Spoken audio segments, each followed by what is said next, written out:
Yeah, I think for the first really 14 practices, first 16, 17 days, we were all about us.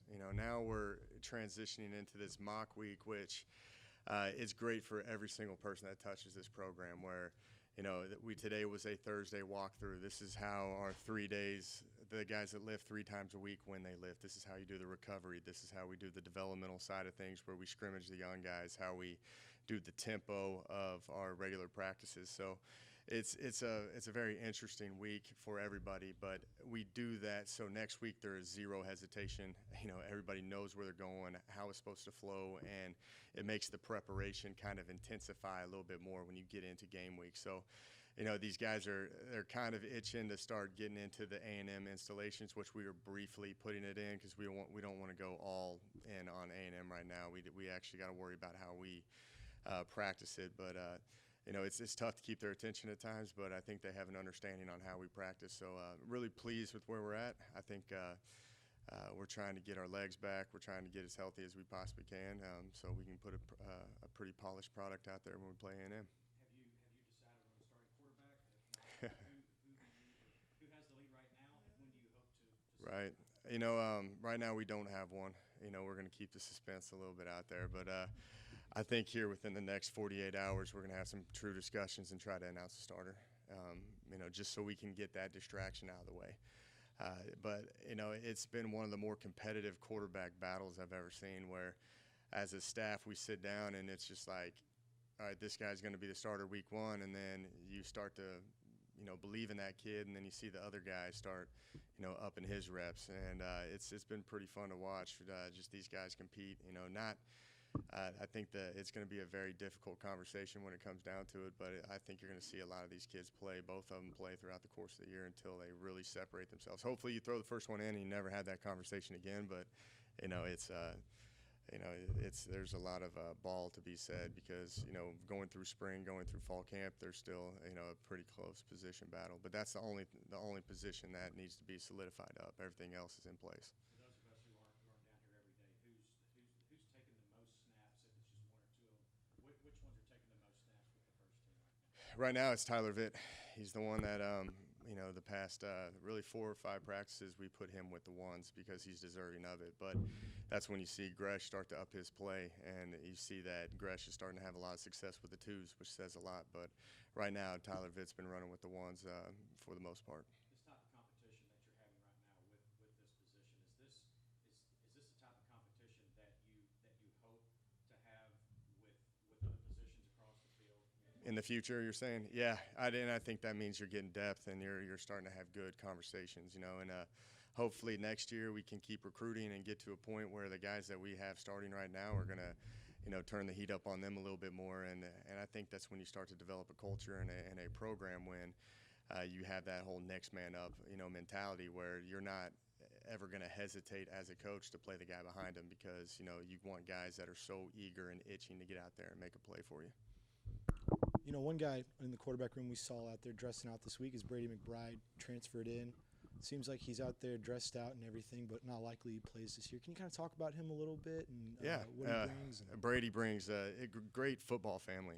His dad's the head coach of McKinney Boyd, and it's just I think it's a pretty cool deal that we got that opportunity to get him coming from Memphis, especially on a short turnaround, and just where he is at in his high school career at Capel. A very talented kid, kind of dual threat, going to be able to extend plays. Today we scrimmaged the guys that haven't gotten very many reps, and these developmental scrimmages that happen on our Thursday practices are very beneficial for these kids. And that's the first time Brady's actually got to run a live drill, signal it out, communicate it to the O-line, and then go and execute it. But the thing that was pretty impressive with him today was he was extending plays and he was making he had 3 touchdown drives, today, which was kind of rare. And a lot of it was he wasn't unsure yet of the offense. He was just making plays with his feet, scrambling out and throwing the ball down the field. So I think you're going to see a bright future with that kid, and very excited for him to be a part of this program.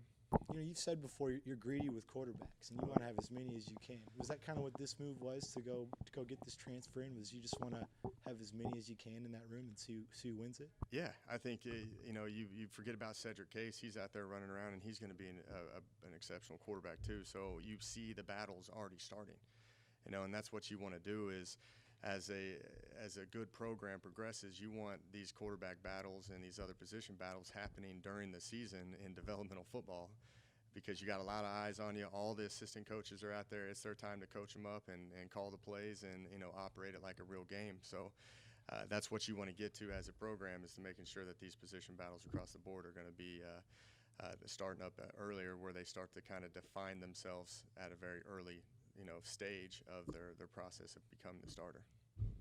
Coach, can you kind of walk us through what a game week schedule looks like for you guys and what you guys are kind of focusing on each day?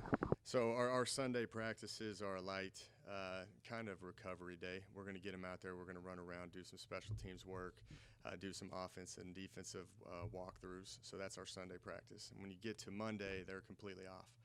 All right, that's a day where they'll have treatments if they need to, but it's their day to get away from the facility and actually be a student. But they got to turn it around early Tuesday morning and have a work day. So our Tuesdays consist of uppers practices, not full pads, more of teaching, installation, making sure that they have an understanding of the game plan. When you get to the Wednesday practice, that's when we go full pads, because they've had a pretty good dry run at the game plan. Now they can implement the physicality of what we need to do with these plays. After that, we get to kind of a no-sweat Thursday. It's just a very light, low-intensity, kind of high IQ practice, where it's walkthroughs and recovery is what we do. Long meetings, long walkthroughs, and then they get into a recovery routine. And then we scrimmage the young guys. That's our time to get the guys that don't get many plays. That's our time to be with them and work with them. And then on Fridays, it's a fast Friday, where we want full speed. We're in spiders and helmets, and we're cranking that thing up and going as full speed as possible. That's the whole deal about how Olympic track guys, the 24 hours before they run like the 100-meter dash, they got to try to get their bodies moving at a similar pace of about around 90 to 100%. So that's why we crank it up with them on Fridays, and we get out of here and we travel. And so how comfortable have they been with the game week so far? It's interesting, because like they're trying to figure it out, and why we do it, and you have to explain it to them. That's why I love mock week, because a lot of these coaches haven't been around me in a while and actually worked with me on how I've done it over the past decade. And that's why I'm saying it's so important for anybody that touches this program. Just from, hey, this is how we take. We'll do a mock game on Thursday where we'll do the catwalk in. This is where you go and tape. This is where you stretch. And people don't really think about it, but there has to be a science and a down-to-the-minute thing for everything you do on game day. So it's been great for everybody just to kind of figure this whole thing out. So when you get into that game week, there is no hesitation, and we can prepare the way we need to prepare.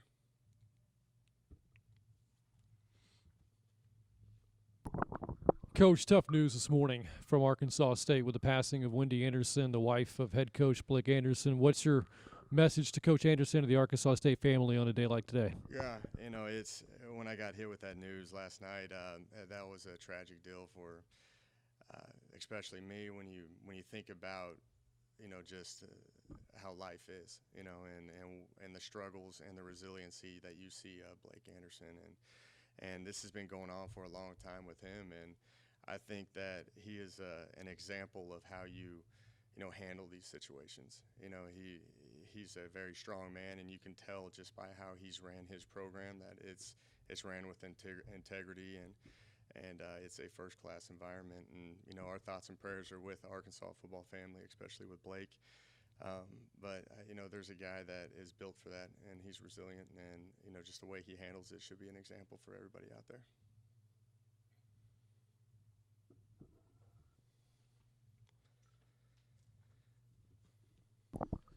A&M, it's a week away, big game coming up.